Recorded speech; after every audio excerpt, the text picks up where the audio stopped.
It's time for another edition of Retirement Approved with Matt and Steve Paul from Richard W. Paul and Associates, and myself here to talk about Hey, dude, I got scammed again. I feel like I should sing like the Beatles or something, but I know we'll get in trouble. The YouTube algorithm wouldn't like that very much, but it's like, hey, dude, got scammed again. What's going on, guys? How you doing this week? I want to talk about scams and just kind of going through these different things that are out there and maybe give some tips and some pointers for folks. Cause New Year, tax season, Christmas season, it doesn't seem to matter. Like the scammers are always in full flipping throat, right? So let's talk about it a little bit. Steve, what's going on, buddy? These new scams are constantly coming out. Is this even us? This could be some deep fake AI stuff right now. Is it even Steve Paul? I'm not sure. Is it even me? Yeah. I don't know who's deep faking you, man, but maybe. You never know. What's going on, Matt? How you doing, buddy?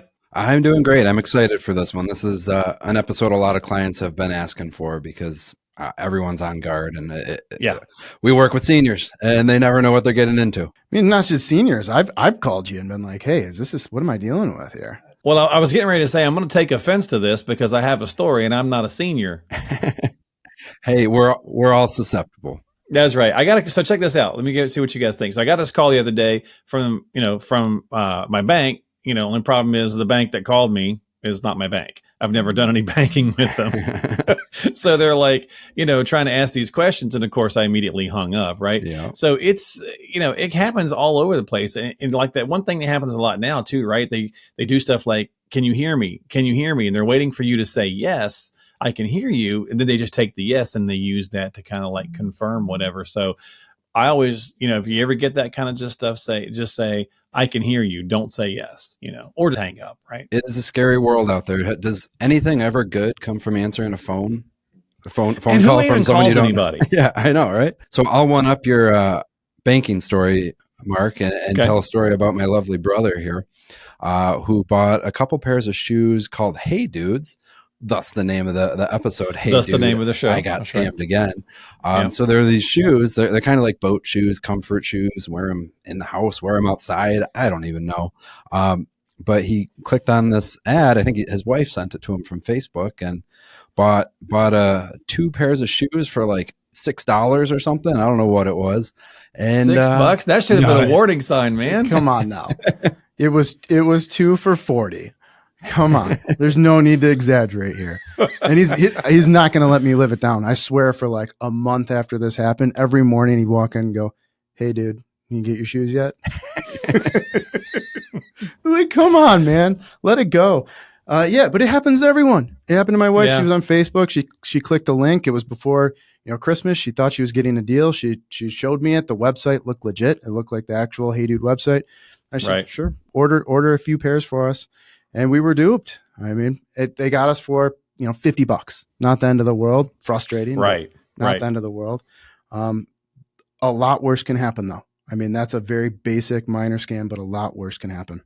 Yeah, Matt, like you were saying, you guys work with seniors a lot, right? And so, or pre-retirees even. It's like, hey, $50 is still $50, right?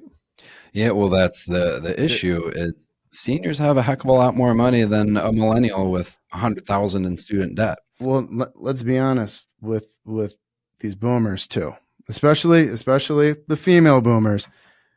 You love a good deal. We know you love a good deal. Christmas shopping starts in January, right? So you get these ads where it's, hey, buy 2 pairs for $40 and you're going to jump on it before it expires. So you need to be really careful. And I have a great chart. So this just shows the different forms of cybercrime. And what I want to focus on here is the phishing scam. So you'll see in the 2017 chart here, only 15.3% were phishing scams. You fast forward 5 years, 2022, over 50%. Wow. So it's really easy to do this. I mean, you just build this fake site. Someone's going to click on it. You don't need to bat 1,000. If you can get 1 out of 10 people, you're making a heck of a profit. Yeah, that's a good point. Yeah, it is the law of large numbers. Mm-hmm. They send 3.4 billion spam emails a day, and if they just get a fraction of a percent, they're doing well. Google blocks 100 million phishing emails a day. It's insane. That's crazy. Yeah, yep. And I'll throw another chart up. So this chart here shows what types of companies are people impersonating, the scammers impersonating, because that's what phishing is.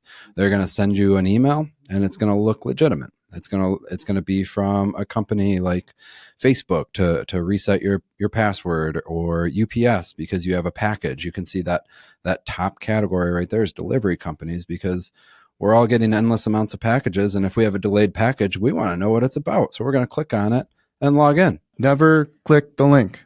Never click the link. Don't call a number that they give you. Go Google the company, call customer service, and verify Directly. the email. Never click the link. Yeah, my mom's 82, and I tell her that all the time, and she's pretty good. But every now and again, she'll be like, "Hey, I just got something from, such and such," and I'm like, "Okay, don't click it, don't mess with it. Just go call them directly. Just go onto the account directly. Don't go through any communication that you received. Go there directly and then deal with it and see if it's a real thing." And 9 times out of 10, it's definitely a fake. Yeah, it's the same with your unwanted phone call, Mark. Nothing good comes from an unsolicited email as well. So you just run through the list of companies on that chart one more time. We've got delivery companies at the top, banks, e-commerce, government services even. So we have a lot of clients saying, "Hey, I got a call from Social Security." No, you didn't. They don't call you. They do not call you. Just walk into the office. And be really careful. Let me add to that too. If you get a call from your bank and they say, if you don't believe it's your bank, go ahead and Google this number. Then you go to Google that number, and Chase customer service could pop up. They can dupe you there. So be very careful. Yeah. Just if your bank's calling you, hang up, call customer service. Do not call a number that they give you.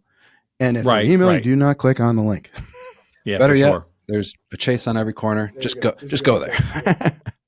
But when in doubt, it's a scam. That's what we like to tell people. But let's go back to phishing real quick. So there's really 2 main types of phishing events. So the first one is just that bait. Are you a real email user? Are you going to click this link?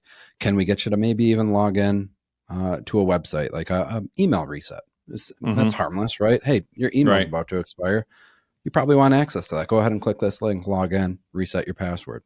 So that's the simple bait. And then there's a little bit more advanced phishing. So that's where they're going to get more information about you, learn what you like, learn what your grandma's middle name is, learn what high school you went to, things like that.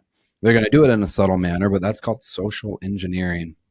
And that's spear phishing, where it's a little bit more targeted to you and probably a little bit more advanced of someone doing it. So you're on the hook for more money. That's a great point. And, like you guys were mentioning Facebook, that's one of those places, and hopefully most people realize this by now. But if you're not, if you're sitting around and you want to engage in these posts where, what kind of car did you drive in high school? Right. And it's like 10,000 people are typing the model of the car they drove in high school. How many of you are also using that as one of your security questions, right? So don't put where you went to high school. Don't put the kind of car. Don't put your dog's name or your favorite.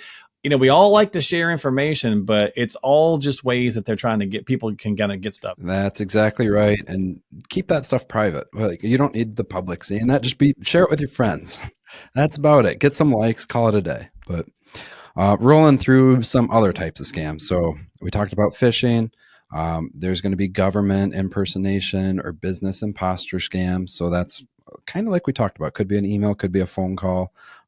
Your caller ID could show a completely different name. It could show a name of a company or a person where they're tricking you, and they're not that person. Yep. Then the worst one we've seen lately is where they somehow get you to download a program that looks like an antivirus program, something like that. It says, "Hey, your computer's infected. You have 1,000 viruses that you need to clean up.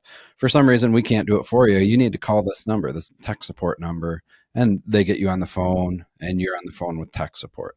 So anytime you're on the phone with tech support, verify that it is that tech support, whether it's hanging up and just calling again and waiting on hold. That is way worth it in the long run there.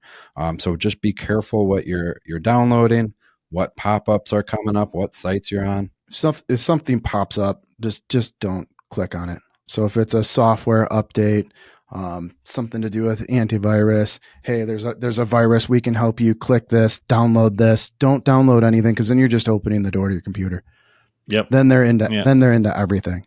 So if you see anything pop up, if you're downloading a movie or some sort of program, or you're on a dating site and something pops up, or you're on a naughty site or something like that and something pops up, don't click any of that. Okay. Oddly enough, you mentioned that, Steve. You would think that seniors are the number one, targeted, and they are heavily targeted. Mm-hmm. But the ones that the statistics show, the data shows that the people that fall for it or do the most of this stuff is actually Gen Zers.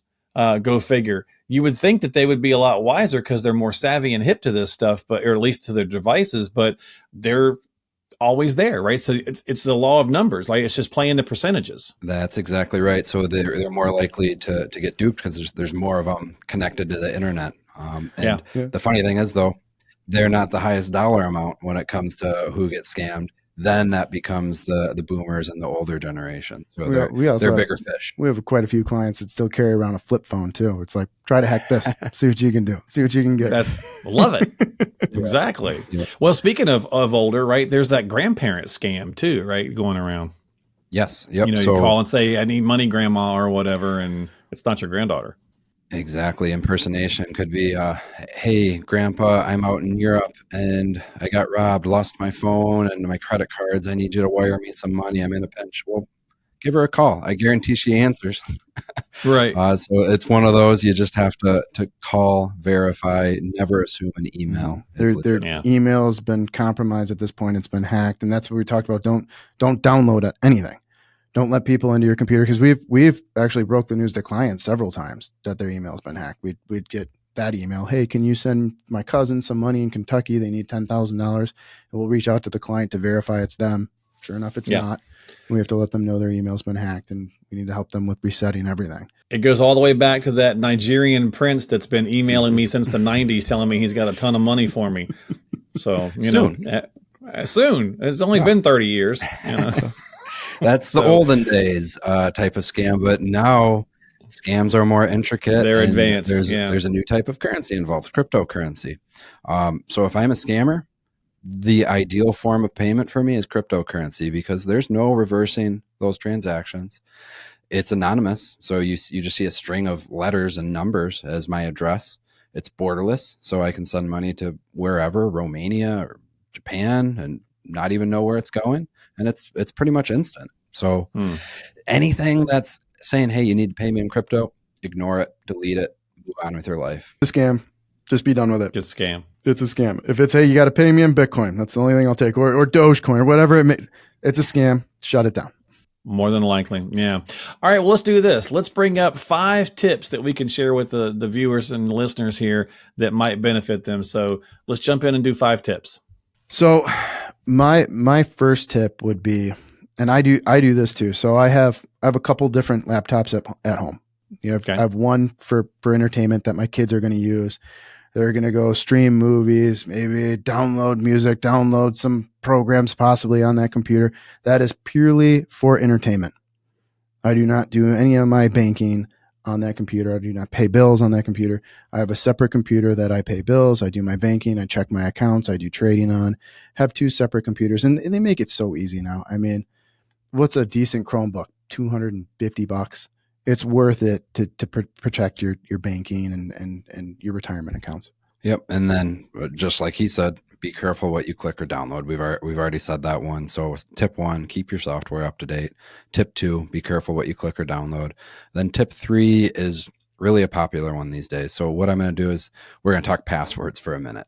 A very boring subject, a very irritating subject. Nobody likes passwords anymore. But Baby boomers hate passwords, especially complicated ones.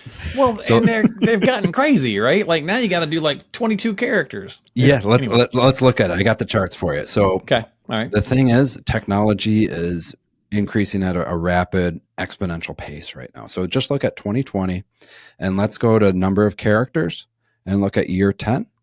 And then let's just go all the way to the far right column. So that's when you use numbers, lowercase, uppercase numbers, symbols, as secure as you can get. And if you just had a 10-digit password, it would take a hacker 5 years to brute force that password. And what we're talking about here is when one of those large companies has a data breach and all their data gets extracted, and then people are trying to crack the passwords from there. But then fast forward to 2023, a new chart.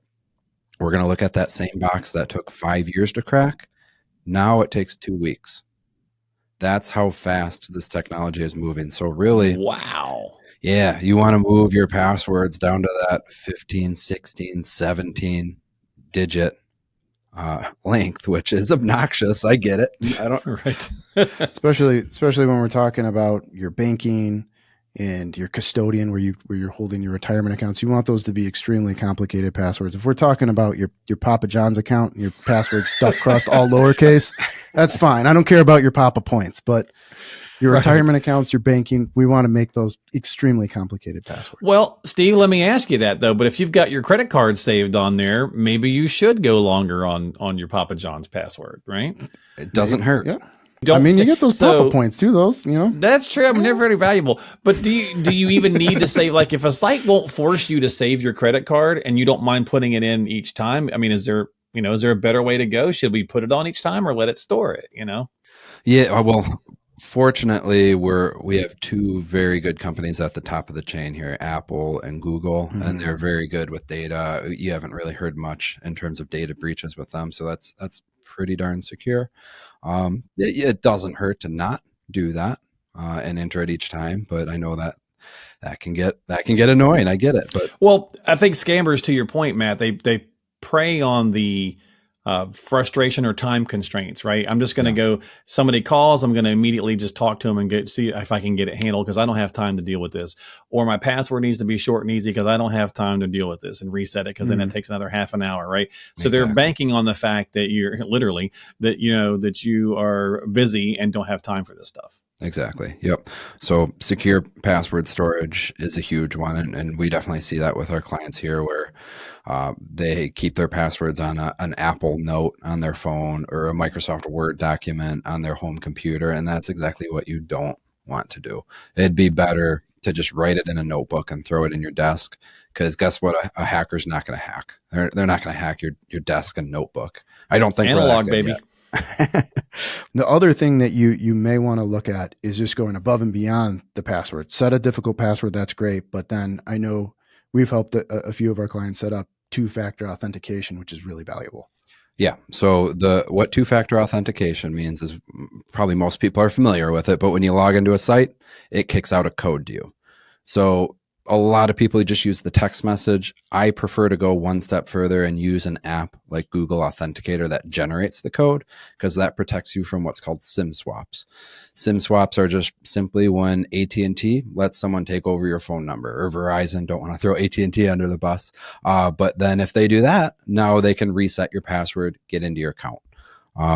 So really, now we'll get into the final step, which is if you do get scammed, don't be embarrassed and don't be ashamed. Yeah.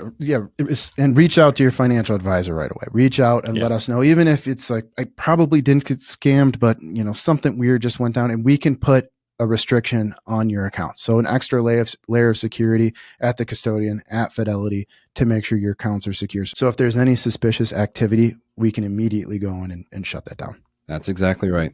So advisor, law enforcement, credit bureaus too, so they can freeze your credit so no accounts are open in your name. Yeah, and I think, Matt, that's a great way to end it too, is don't be embarrassed because at this point in the world, it's just all the time, right? So do yourself a favor and make sure you're doing a few little tips to protect yourself, a couple little, cheesy, easy things here that you can do. And sometimes that's what we need because it's a fast-paced, busy world. So, take a few steps, protect yourself, and it could make things a lot easier on the backside. So that's going to do it this time for the podcast. Of course, as always, don't forget to subscribe to us on Apple or Spotify in the audio form, Retirement Approved, or you can also just check it out on YouTube as well. Have some YouTube shorts up there and the full-length videos as well, and we'll have the links and everything available for you. As a matter of fact, you can make it easy. Just go to rwpaul.com, talk about going directly to the source on the website, go directly to rwpaul.com, and then you can just click on the podcast page, and it'll have the multiple episodes. This is episode number 3, so you can check it out that way on the site, or you can then subscribe to us on YouTube, which we certainly appreciate. So if you enjoy the content, also share it with others that might, benefit from the show as well. Guys, thanks for hanging out, breaking it down as always. And Steve, watch the shoes, man. Watch the shoes. Come on, man. Hey, dude. You guys have a great one. Be careful. We'll see you next time. And if you got extra Papa points and you don't need them, let me know. We'll just, we'll talk about it. I have 3 kids. I don't share my Papa points, man. All right. We'll see you next time right here on Retirement Approved. All right. Take care.